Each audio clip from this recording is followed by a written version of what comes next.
ചക്കരാസ് world YouTube ചാനലിലേക്ക് എല്ലാവർക്കും സ്വാഗതം. ഡയബറ്റിക്സ്ക്കെല്ലാം നല്ലതാണ് ഈ ചീര. അതിന് ഞാൻ അരിഞ്ഞിവിടെ വെച്ചിട്ടുണ്ട്. അതിലേക്ക് വേണ്ടി ഒരു സവാള നീളത്തിൽ അരിഞ്ഞത്, ഒരു 5-6 അല്ലി വെളുത്തുള്ളി, കുറച്ച് 2-3 പച്ചമുളക്, മഞ്ഞൾപ്പൊടിയും എടുത്തിട്ടുണ്ട്. ഇതെല്ലാം നമുക്കിനി റെഡിയാക്കി എടുക്കാം. ഒരു ചീനച്ചട്ടി അടുപ്പത്ത് വെച്ചിട്ടുണ്ട്. നമുക്ക് കടുക് വറുക്കുന്നതിലേക്ക് കുറച്ച് വെളിച്ചെണ്ണ ഒഴിച്ച് കൊടുക്കാം.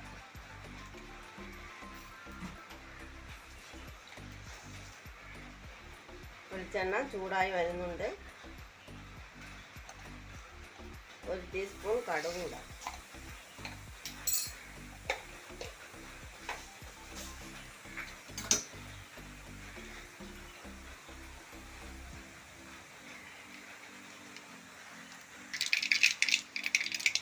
ഇതിലേക്ക് ഒരു പച്ചമുളകും ഒരു തണ്ട് കറിവേപ്പിലയും കൂടെ ഇട്ട് കൊടുക്കാം.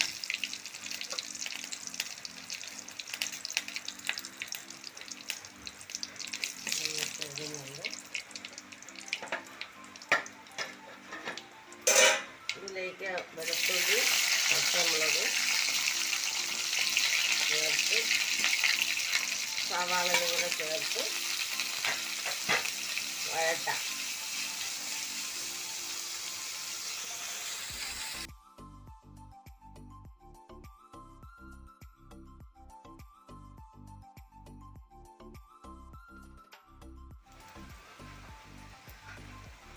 സവാളയെല്ലാം വഴണ്ട് വന്നിട്ടുണ്ട്.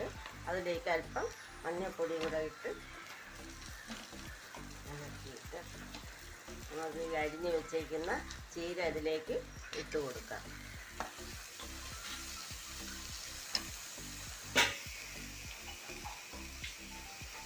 ഇതിലേക്ക് അല്പം വെള്ളവും കൂടെ ചേർക്കണം. കാരണം ഇതിന് നല്ല വേവുള്ളതാണ്. സാധാരണ ചീരയേക്കാളും കുറച്ചുകൂടെ വേവുണ്ട്. ഒരു 15 മിനിറ്റോളമെങ്കിലും ഇത് വേവിക്കണം. ഇതെല്ലാം കൂടെ മിക്സ് ചെയ്ത് എടുത്തിട്ട് ഇത് വേവിക്കാൻ വയ്ക്കാം. മൂടി വയ്ക്കാം. ഇവിടെ ചീര വെന്ത് വന്നിട്ടുണ്ട്. നമുക്കിനി അതിലേക്കൊരു അരപ്പ് റെഡിയാക്കിയിട്ടുണ്ട്.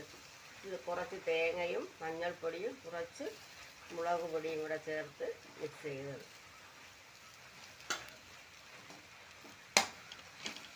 ഇതെല്ലാം കൂടെ ചേർത്ത് നമുക്കൊന്ന് മിക്സ് ചെയ്തെടുക്കാം.